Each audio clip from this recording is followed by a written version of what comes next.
OYI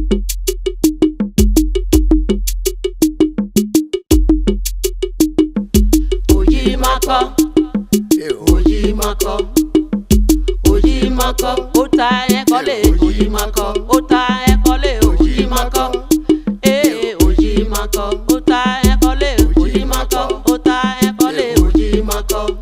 Koma re go satile, na go satile itode.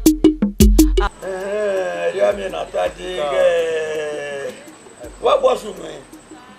Me sugbe me ban. Se va gunya si na wa bio. Na wa ya kene bio to na ya gba bukpo no. Me mai me ro. Uginye ne. De no be za me mi fin, yo be ya bio e ba me mai o. Ogo dua. De ya me se. Ave ya se gbinya. Na we to ka mo ge mo. Ga we ya o ko we o ga binya ni. Me mai o. Mama. Ga ge so I want to so everything. Ogwe wa so pe. E yo le awo ma so. Din no me mai. Obi e kere we ala la. Me de me ati we no. O me be oni. Uzo. E ri ona oni be sunu. Oni be sunu. Na tu so me fin. Ai minya de. Ade bi o. we do mo. O ta me go we be dia. Ko. E no so mo ra me. Emi o be. Awi ya bi eru inya. Eru eva awi wa to esoto. Kene bi oto na we agba upo no we ti. Ogwe no wo pa to. Iye. Opiri anya. Lanya hie na yeji. Lanya hie na yeji. Opiri anya. E ode. Ona opiri anya. E ode. Agba. Emi o mu medo mi o. Wo hi.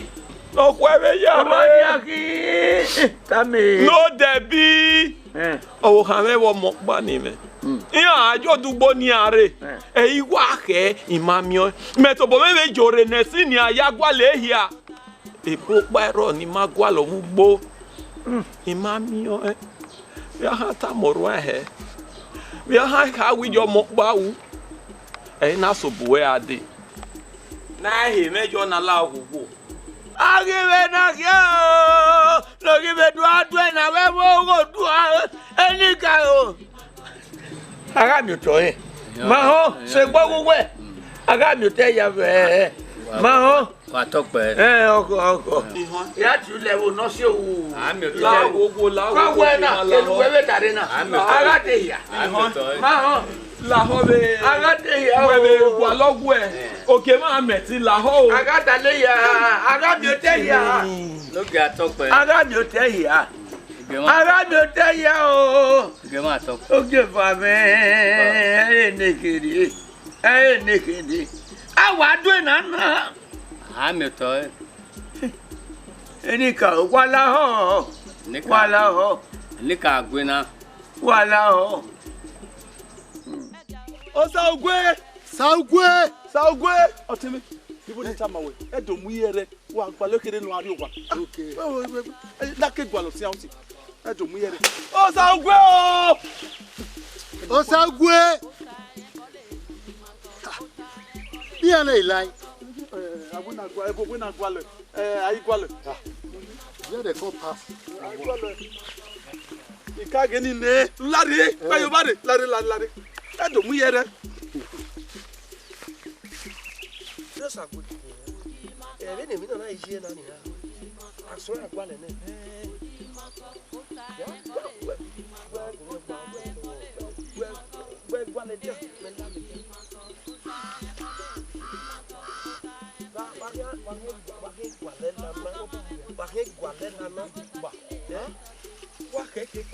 Saugwe.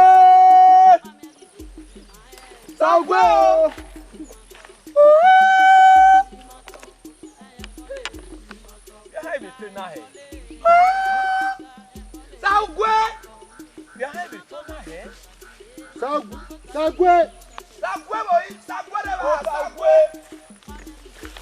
Sagwe me no osa sagwe.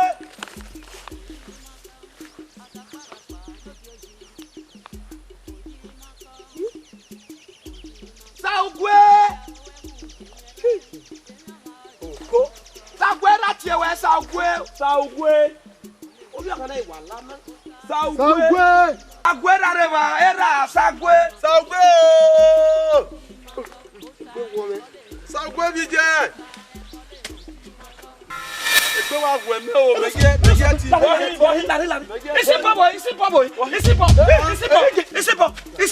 Isi po. Walare. Ije. Awu nai. Sipo. Awu nai. Wo gbale mo na pa sipo. Iwa zanzan. Awu nai. I me gbale ni ya. Igwalo e. O sa awu mo na. Awu mo na. Isipo. Ije. Wa ge da mo gbe. Ije. Si ai ge doje yan. Hey! Ow! Isi Wala. Ija wa ni. Eni mo ba no mi ati lati bo. Isi ba bugua. Wa ma Isi bo si bo gwa no mi gwa ati si bo. Baba we bole wala na esi. Ege di no gyo me boy. Gwa Gamwe na mo pa. Gwa mu ye dia. Walare. Joma dopiaji. Good afternoon. We dey. Do your face. I dey oh. Do. I hear. You know the year wetin dey happen for this village. Wetin dey happen? Mama Osarugwe and pikin. They lost oh. Go. I no hear oh. For where? For inside bush. No, they don't see the dead body of Mama Osarugwe. Pikin yo, they not see. Hey, I no hear oh. That be the matter where they go on for this village oh. Now this kind thing dey happen for this village now I no hear. Na yo. Although I know the day has. And even if say I hear wetin happen, wetin I want do. Na mama dey take selfie. Now so you always dey talk. Na so I dey talk oh. Nothing dey concern you. No dey concern me. Okay. Mama dey do dey go. Okay now, bye bye, greet them oh. Bye bye yo. Oyi Makon. Oyi Makon. Oyi Makon. Ota e kole Oyi Makon. Ni ku gbode na we. Ni do ne me we re. Wesi. Idare we ne. E ma wo kan o yi o. O ha won wa gele gba se ni. Siro koko, ami na ma mi aro konde. Ma faje u oje logo ama wi mo Ibi pa. Ọmọ no ro bebo. Ibi oji, ara mi won o sakin. Ika ma wa ara mi o. Ara mi ami na ma mi agbonde. Hey. Siro koko. Ihon. Well, ọmọ mi ami ma mi ra. Wọ́n ní be do ibe re. Ya tota Ama ko yo. Na ibe ho egbe.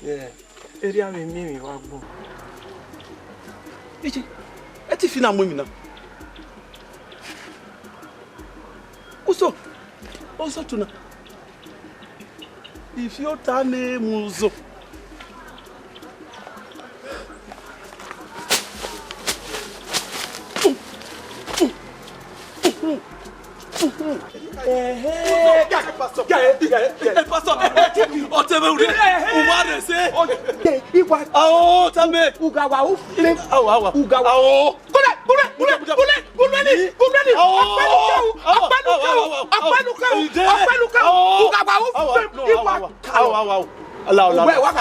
Pastor Lao. No he uzo. If you wear muzo. If you wear muzo, e ka na we fi mi amuzo. If you wear agbe mi ojuki, ojo pajewo. Iwa kano. Omele pa mi no me. Iwa yo, mu ti agbe. Lale uwe ilu ata. Ojuki. Uwe gbe ebo. Ana mi efi muemi amuge no nya. Mudo boy me gbina ajo tebe. Uwe ka be value your boy me. E na mo ni mu gwe bo kwa. Me jugu a ojo pajebo. Igua. Wo to bo do kan. Ọmọ ya ko edubu. Ojo pajebo. Oko. E pastor. Oko. Jao. Ija. Ojo pajebo. Ija. Jao. Bo. Jao ojo pajebo. Agbona hina.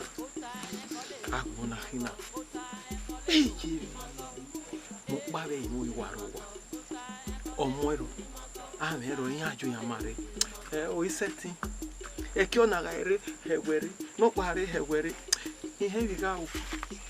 Egbe me gi rona.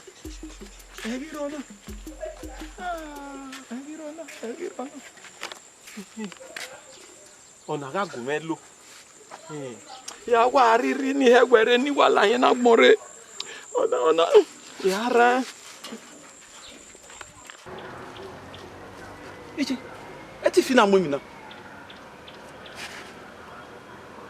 Uso tuna if you tane muzo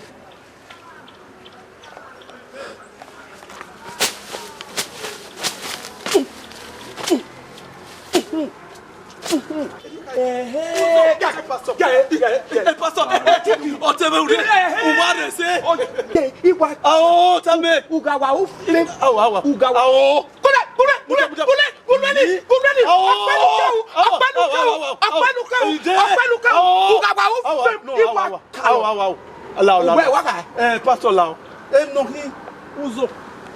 if you wear muzo. Uzo! If you wear muzo, eh, can't with me muzo. If you wear baby, oh, joking, oh,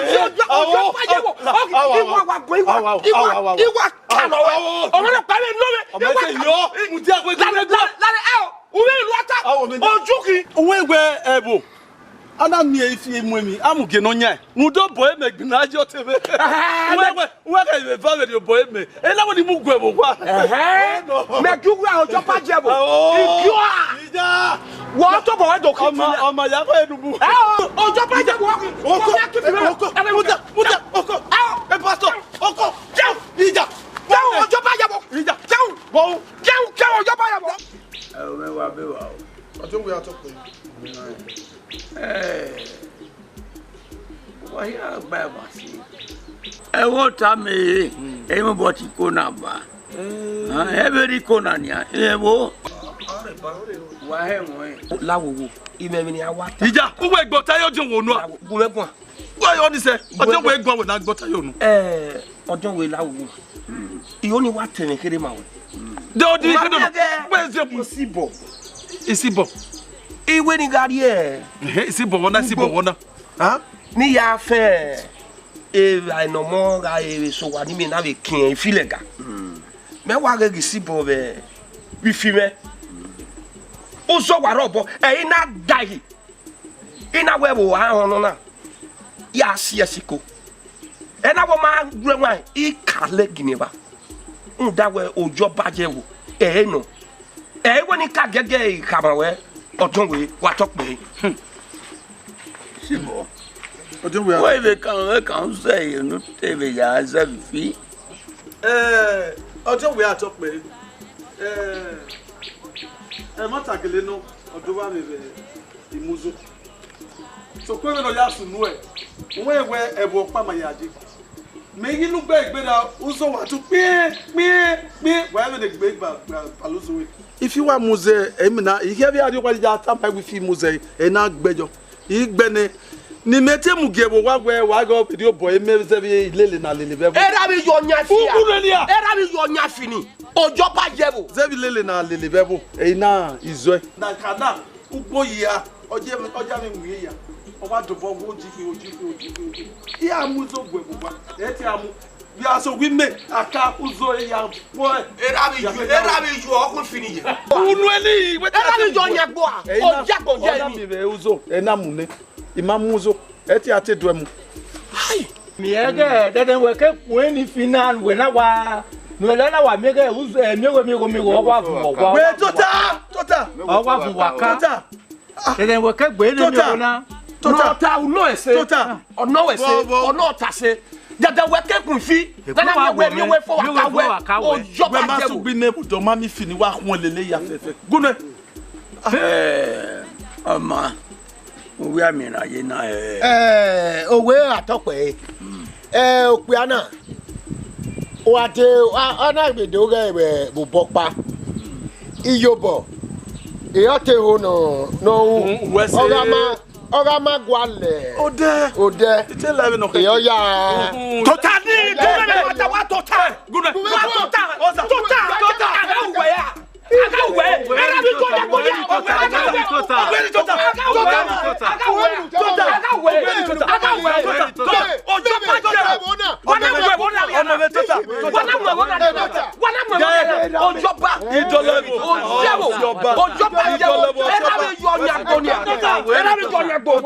Era Ela we jonya gonia. Tota. Gwa me ni yasu se gonia. Ela we jonya gonia. Ela do me we adomu so bowe.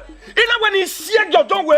Unda we. Odo we me no rota. Ojo pa je we. Tota. Una tota. Ama. No. Oda me je. Isibo. Ohin egu na fowo ka. Ojo pa je. Oda me. Owe ami egun ajo ni. Owe atokpe. Nana mi ere isibo kin egu na fowo ka na. Isibo inu figwe mo bo mewe bo na. Eri o wa se. Inu figwe mewe bo na. Ija. We fi osisi a. Ah saka we mi ogwo uzo. Okan ofioto. Eya popwa. Isibo mewe bo na. We ogwe atokpe. Isibo mewe bo na. Egi alegave. Egi yen wa ki we wa mi ana. Emata be yanu. O jagbo je imi. Emata be yanu. Ina wo fe ala we gbe. Iya ku eko ware. O fe ala we gbe. Egi wa le ka. Egi fi o. Oge yata eze yi aye oge yata. Eze yi aye. Ama ri han okpano isibo. Oga isibo. Oge be na menweje menwe gare biko nga ogi me boje amie eme ga loge dan wa doge na ga ya udoge ni amuba me Wo pare wona. Udoge no usi obobo ma ho udoge esete wewo jagbonje osa anya ni ade uzo na gwagana oye le lu era ri ogbe oje mu Imu o so meno. Jo bo ida. O meno ewo wole le ari oje le le ari. O meno jowe. Ogbe dami yo, benu gbe so na do enu so ga so bi fi. O jagbon je. Era bi jo nya so. Body wona ni am go. Era bi jo nya so. Jagbo o pa. On sa okoko. Oko. Me wa mi aguzo ni jele lu isogbe. So pa bo de yi lagbere no ya. Oga hewe. Egbo ojo wo wa pe mo ja. Oga hewe. Nimbo bot wa ba. Every corner nia. E wo ta me. E mo bot corner ba. E mo ma di ko ori. Ori. Ne. La ya mi ege abo ege. Agba ejubo. Ama be mi ama mi owi ama mi oyi. Agba di wa wo ni na. Ama mi owi ama mi oyi kun. Ama mi owi. Ne ya o mi obe. Ka ya. Ne ya o mi obe. O ha egudugbo. O mo ama be mi. Ta be me gbona. Ona e ma wo. Owe ayo pe boyo. Yara lerun yo. Yara lerun yo. Ayo pe boyo. Ayo pe boyo na. Ojo ayo pe boyo. We atokpe ayo pe boyo. Ojo we atokpe. Ojo we atokpe. Kege ni ade no mo na yari e pe korira e badomi ote mata. Idi egbe bai nota. A lerun yo. Ora lerun yo. A mi o to e. O fe gbe no kin ba. Ajo. Wow. We are don't take we no where. Boss, I go. Wow. Wetin? You go for tree. He say what key self. Say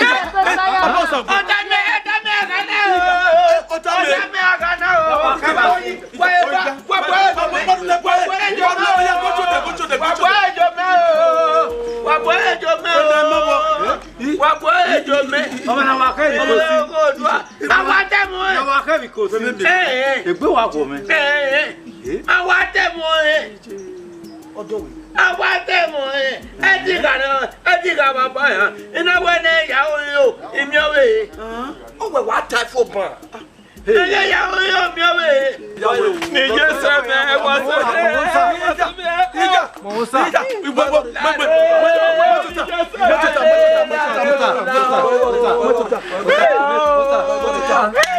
Sani. Oni mo pare wona. Ami me gbona. Oko. Ya wadota ege kanye. Oko. Wa mi ba gbon. ọ̀fẹ́ àṣẹyìn nù kí n aga mi tọ́ ẹ. Aga mi nọrọ ẹ má dáná ọ̀sùn lẹ̀ ọmọ ní nàmbákì bẹ mi ẹ.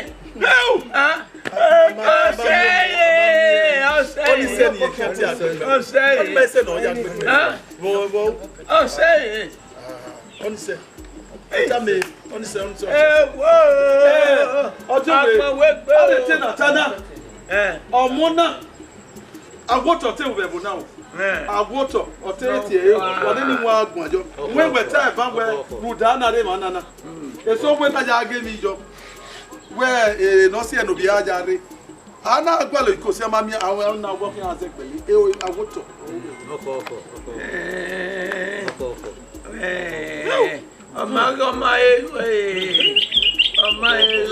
Lare sibo ada wa bi o pe wa de baba ija boki on fait ala mi na ba on fait que la boki ija on fait que la boki on fait la o ma dia Enika o do egbon abi gbeme o sibo o se mi awa ayo ko boyo na ayo ko boyo wewe gbeme ayo ko wewe gbeme oko ha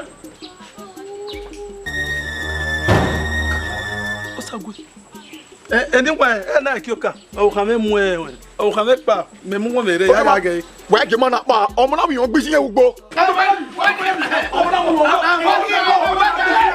wa je le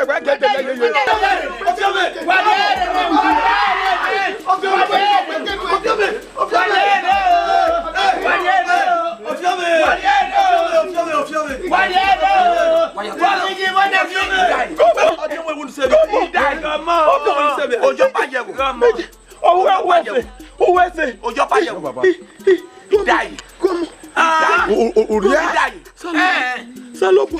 On avait la diabo. C'est bon.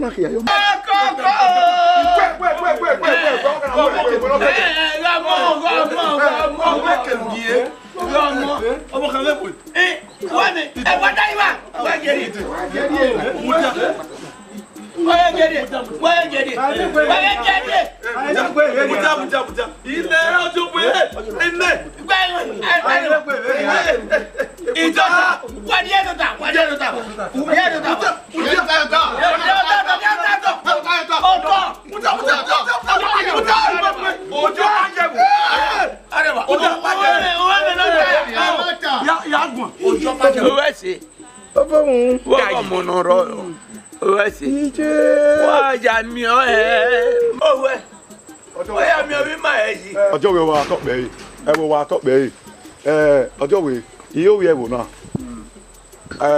ẹ̀wò náà ṣe akẹ́sẹ̀ ẹ̀wò náà ẹ̀wò náà jákè ẹ̀wò náà ẹ̀yí kéré Idayi bẹ́ẹ̀ ni yá mi ọ̀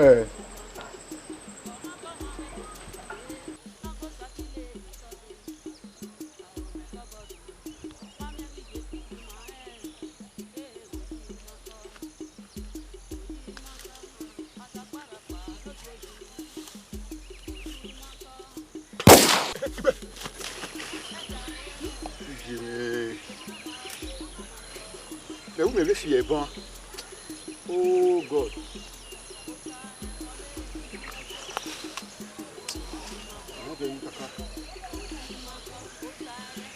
Ah oui, mais non, il là non. Ah oui. Bon, on va bon. Ah oui, mais non. Il y a deux missions ouais, et mais la dien, il y a la dien. Abeti il y a deux koyo. Yo, ouais, tiens. Moi, je vais pas tomber. Ọ̀kan rí rọ àmì náà náà mẹ́mẹ́ mi wò owó wa.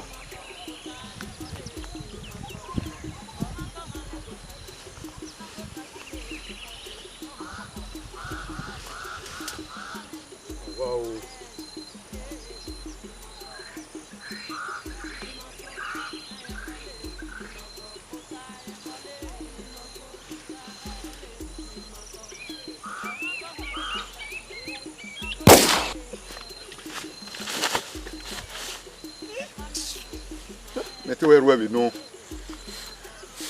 Mais mes filles vont aider. Oh God.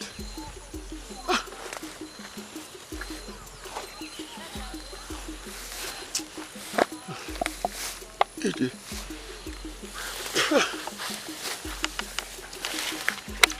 Se wo meteme. Awo. Uzo erwe. Evato esi okan o wagi lana. Ha? Iya dwe miti yo wi medea. Ha? Iso yan kwe mo webe na. E medu ala jene de ma yeye. O mo meni mele wa ebi we ro. Awo, ma mi na we na. Iji.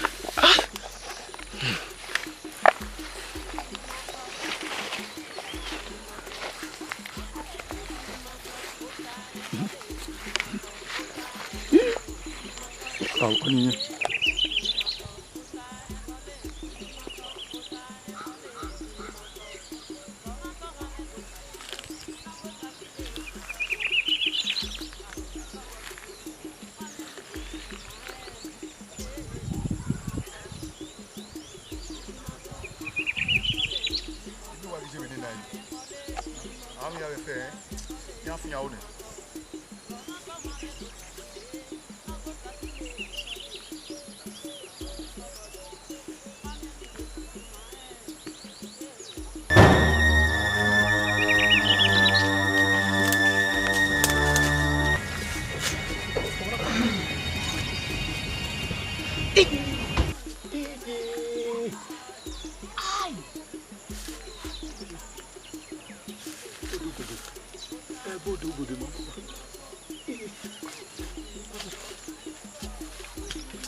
Awona talobo.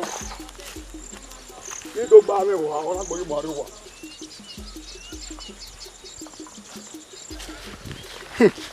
Ni do ba me wa, awona gbo mo wa. Ememe.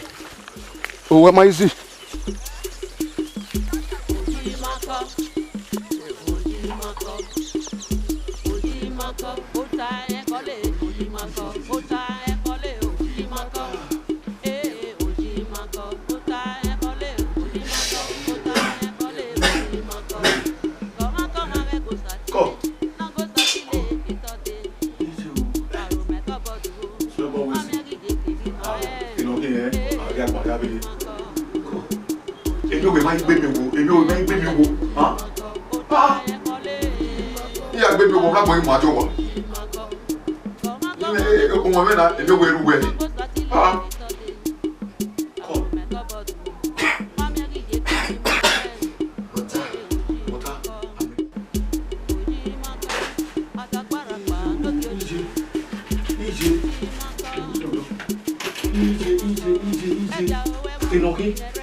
On a going to our now.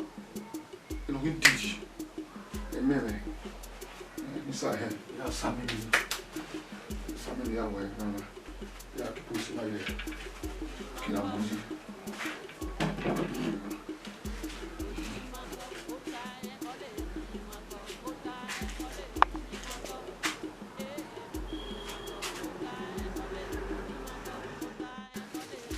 Oguna, iwo bela me. Wewe na. We ose na. Oh, ameni me we. Oh. Eluja, ofu. Oh, koyo. Orie, oh.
Okay.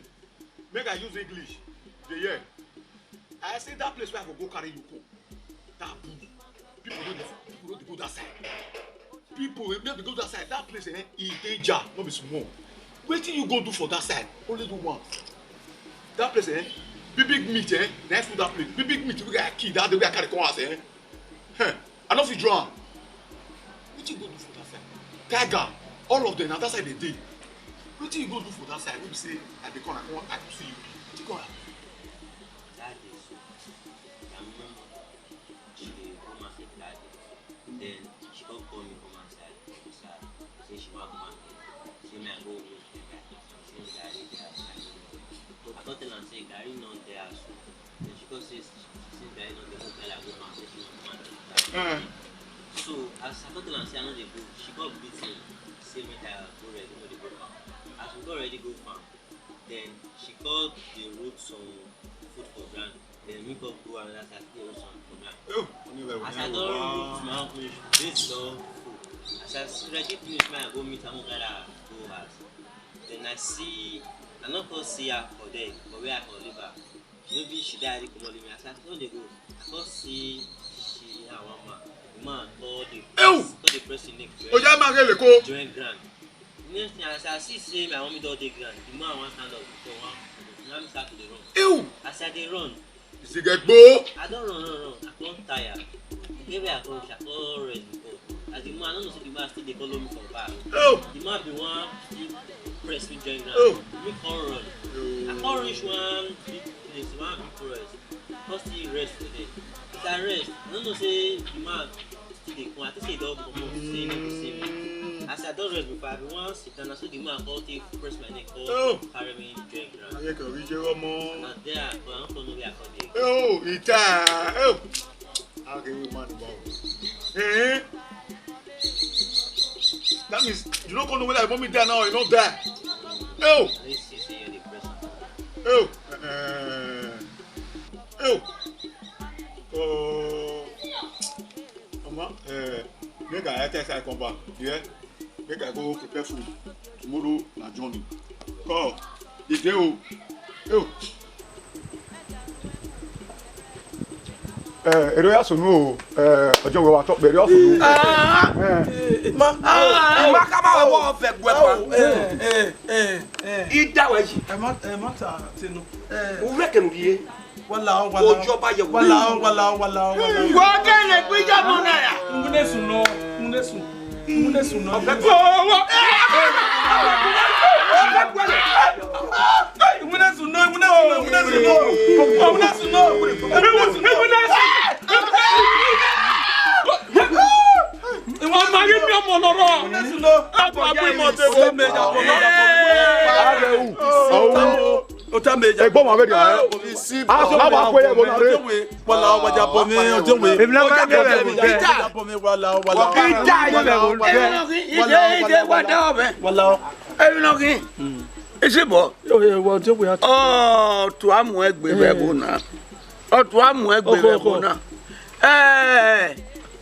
Igi asika supe. La ojo we la. Ona igi anasika supe. Ijabo ero na yeye. La. We won kage. La ojo we. Ebugu alo e na ki. O amu pa. Jaba. Iyogo we ni ke ida lo wa swela. Ma wa ya we no keke lo wa. Wa ya dole yi. Ué, o que o tá? Idade!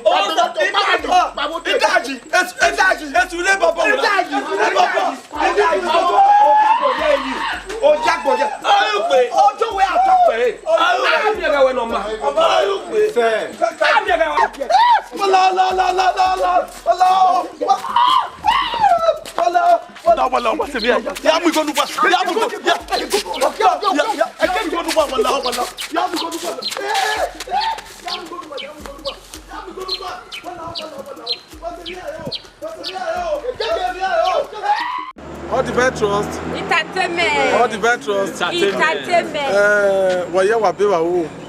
Waya no be there unye gbeme. De ba no be subscribe we ya wa wese o. Drama mado na OYI Makon. OYI Makon re bai.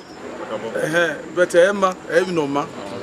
Drama ni me wo unye gbeni una ya. Idi enwe na be ima.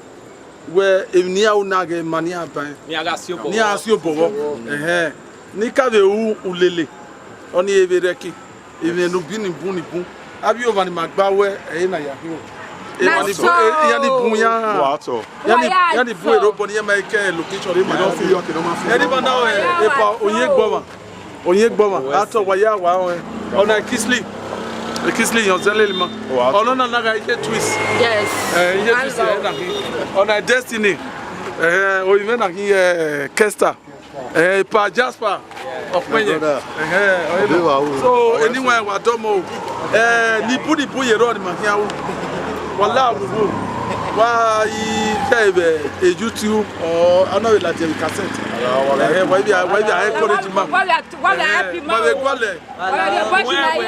ai mo boy mie e ro mo bi yo mo no gi to ta vie mo ga to ka ne de mai e me ya pon mu we ne device no je mu yen gbe na latia no ga ri we yin ne mo ya no ga ri na gbo ya o sa de we go grow mom otima no wa be mu e yen gbe na no mu e ni ja o legi ma iyo pa ba wa fun yo e choka Ye wa na bina, aba video cover. Egena mgbela diao. Egena mgbela diao. Because I video. So me oate atakpara pane noga ugbe yogbere ba. Ugbe so be webo obeja bo ma yobe. Ya ugbe yawo ni awu. Ame no ma go ma go. So edoga aje. Anyway,